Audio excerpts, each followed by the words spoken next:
Shalom jemaat yang dikasih Tuhan, selamat pagi, kiranya berkat Tuhan melimpah dalam hidup kita senantiasa. Hari ini saya akan menyampaikan renungan dengan judul Doa yang Mengguncangkan Sorga.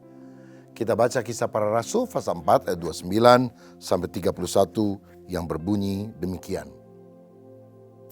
Dan sekarang ya Tuhan, lihatlah bagaimana mereka mengancam kami dan berikanlah kepada hamba-hambamu keberanian untuk memberitakan firman-Mu. Ulurkanlah tanganmu untuk menyembuhkan orang dan adakanlah tanda-tanda dan mujizat-mujizat oleh nama Yesus, hamba-Mu yang kudus.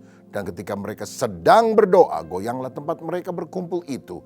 Dan mereka semua penuh dengan Roh Kudus. Lalu mereka memberitakan firman Allah dengan berani. Saudara-saudara, para murid ketika memberitakan Injil diancam oleh para pemuka agama Yahudi. Lalu mereka berdoa kepada Allah. Kenapa mereka berdoa? Karena doa berarti meminta pertolongan kepada Tuhan.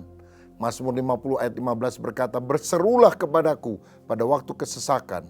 Aku akan meluputkan engkau dan engkau akan memuliakan aku." Haleluya. Tantangan apapun yang saudara alami, hadapi dengan doa. Doa orang yang benar, bila dengan yakin didoakan, sangat besar kuasanya. Daniel berdoa, mulut singa menjadi terkatup. Esther yang melihat orang Yahudi akan dibantai, dia berdoa bahkan berpuasa. Dan Tuhan membalikkan keadaan. Haman yang jahat akhirnya dia yang dihukum. Sedangkan orang-orang Yahudi dilepaskan. Sampai hari ini ada kuasa di dalam doa. Kalau kita meminta pertolongan kepada Tuhan. Saudara-saudara, tetapi yang menarik sekali para murid ini ketika diancam akan dibunuh. Mereka berdoa bukan dengan doa yang mengasihi diri sendiri. "Oh Tuhan, kami begitu takut. Kami dalam masalah, kami mau dibunuh. Aduh Tuhan, gimana?" Tapi mereka doanya apa? "Berikan kami keberanian untuk memberitakan firman Allah." Wah, ini dahsyat, ini gak ada takutnya nih orang, saudara. Walaupun mereka diancam, mau disiksa, mau dibunuh. Mereka minta supaya hati mereka diberikan keberanian untuk tetap menyampaikan firman, memberitakan Injil. Inilah ciri orang Kristen sejati, militan. Karena yang diutamakan bukan kenyamanan diri, tetapi supaya Injil diberitakan agar mereka mengalami kemajuan. Saya percaya kalau kita punya sikap seperti ini, maka mujizat banyak terjadi. Saya juga yakin bahwa doa itu sangat berkuasa. Kita seringkali berdoa dari berbagai kota supaya Indonesia menjadi tenang, terutama menjelang Natal dan Tahun Baru yang kadang-kadang suka saja ada teroris yang berusaha untuk membom gereja, melakukan tindakan yang tidak baik. Tapi oleh anugerah Tuhan, Tuhan telah memakai aparat keamanan untuk menangkapi itu teroris-teroris sebelum mereka melakukan aksinya, saudara. Sehingga kita semuanya hidup bernegara ini aman dan tentram oleh kebaikan Tuhan. Ada pula orang yang bawa bom meledak di motor, dianya yang mati, saudara. Tapi kalau terjadi, karena beberapa gereja kan pernah mengalami hal itu, bagaimana? Apakah doa kita tidak berkuasa? Saya percaya semua itu ada dalam pemantauan Tuhan. Dan kalau Tuhan izinkan itu terjadi, membuat iman kita lebih kuat. Karena orang Kristen itu harus tahu bahwa kita juga dipanggil untuk menderita seperti Kristus. Kristus kan sampai disalib, saudara. Murid-murid Yesus banyak yang mati syahid, martir. Tapi kalau itu terjadi, iman kita akan lebih kuat. Karena gereja makin ditekan, makin berkembang, makin dihambat, makin merambat. Saya beberapa waktu lalu khotbah di sebuah gereja di Solo, Surakarta. Dan sekian tahun yang lalu gereja itu pernah dibom, saudara-saudara, oleh bom bunuh diri. Tapi sekarang saya lihat jemaatnya justru lebih banyak, lebih berkembang. Gereja kami di Tasikmalaya pun pernah dibakar oleh massa dalam kerusuhan tahun 1996. Tapi oleh anugerah Tuhan bisa dibangun kembali dan lebih besar, lebih berkembang daripada sebelumnya. Oh haleluya, doa itu punya kuasa yang luar biasa. Karena itu jangan takut, Tuhan menyertai kita. Kalau belum waktunya, Tuhan selembar rambut tidak akan jatuh dari atas kepala kita 1.000 rubuh di sebelah kiri, 10.000 jatuh di sebelah kanan, kita akan tetap berdiri oleh anugerah Tuhan. Lalu mereka berdoa, selain meminta keberanian, mereka minta kuasa untuk menyembuhkan orang. Adakanlah tanda-tanda ajaib dan mujizat-mujizat dalam nama Tuhan Yesus Kristus. Karena dalam pemberitaan Injil, berita Injil itu akan lebih gampang diterima oleh masyarakat umum kalau ada mujizat. Dan ini memang sesuai dengan apa yang dijanjikan Tuhan. Dalam Markus 16 ayat 17 dan 18 dikatakan demikian. Tanda-tanda ini akan menyertai orang-orang yang percaya. Mereka akan mengusir setan-setan demi namaku. Mereka akan berbicara dalam bahasa-bahasa yang baru bagi mereka.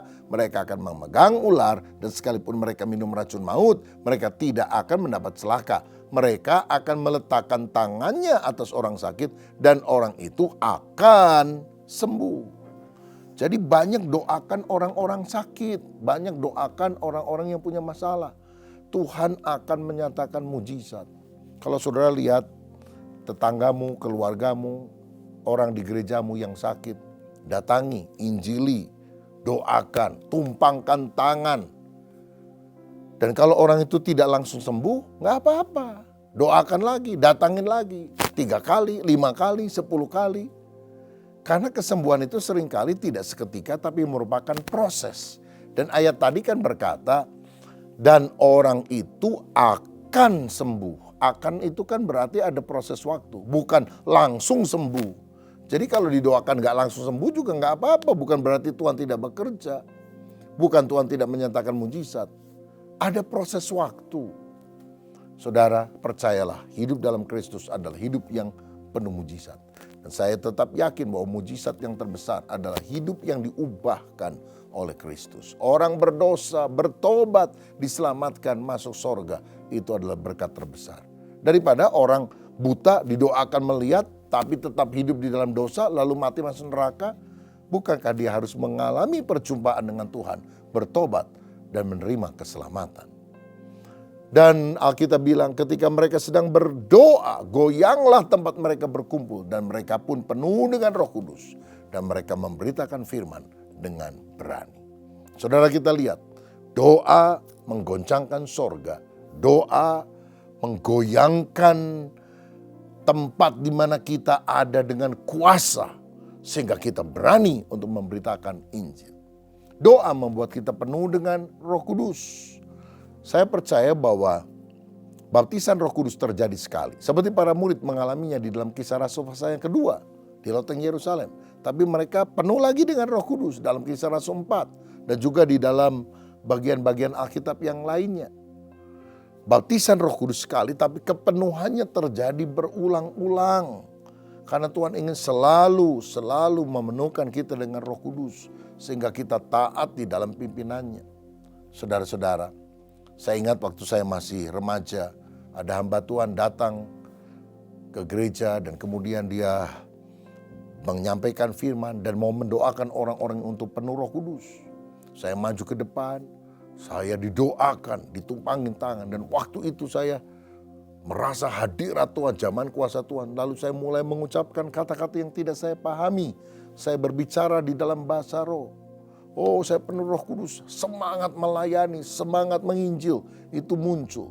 Tapi setelah pengalaman itu, bukan cuma sekali. Dalam kegiatan-kegiatan doa atau ibadah, beberapa kali saya juga mengalami kepenuhan Roh Kudus yang menggetarkan hati, menggoyangkan tubuh saya, tetapi memberikan keberanian untuk saya bersaksi memberitakan Injil. Dan mestinya setiap hari kita berdoa supaya Roh Kudus memenuhkan kita. Bukan dengan tanda-tanda fisik, tetapi ketika kita makin hari makin tunduk kepada pimpinan Roh Kudus. Karena itu doa jangan cuma minta-minta berkat saja. Minta kaya, minta sembuh, minta diberkati. Boleh minta sama Tuhan. Tapi terutama ini doa yang berkuasa. Minta jiwa-jiwa diselamatkan. Minta kita taat pada kehendak Allah. Minta kita penuh dengan Roh Kudus. Minta supaya orang-orang yang kita beritakan Injil, hatinya dilembutkan dan kita berani menjadi saksi bagi Tuhan. Saudara, maukah engkau memiliki doa yang menggoncangkan sorga, yaitu doa yang menyebabkan Roh Kudus dikirimkan, diberikan kepada para murid, sehingga mereka penuh dengan kuasa Allah. Mari kita berdoa. Bapa, terima kasih. Kami percaya waktu kami berdoa dengan sungguh, bukan hanya untuk minta berkat, pertolongan, tetapi kami minta kuasa, keberanian dari Roh Kudus untuk memberitakan firman. Engkau akan melakukan perkara-perkara dahsyat dalam hidup kami. Hamba berdoa untuk setiap anak-anak-Mu dalam nama Yesus. Jamah dengan kuasa Roh Kudus. Jamah, penuhkan, supaya kami sungguh-sungguh mengalami kehadiran Tuhan dalam hidup kami. Terima kasih Bapa. Demi nama Yesus kami berdoa dan mengucap syukur. Dan kami akan mengucapkan doa Bapa kami yang diajarkan oleh Tuhan Yesus sendiri. Bapa kami yang di sorga, dikuduskanlah namamu, datanglah kerajaanmu, jadilah kehendakmu di bumi seperti di sorga. Berikanlah kami pada hari ini makanan kami yang secukupnya, dan ampunilah kami akan kesalahan kami, seperti kami juga mengampuni orang yang bersalah kepada kami. Dan janganlah membawa kami ke dalam pencobaan, tetapi lepaskanlah kami daripada yang jahat. Karena Engkau yang empunya kerajaan dan kuasa dan kemuliaan sampai selama-lamanya. Amin. Tuhan Yesus memberkati.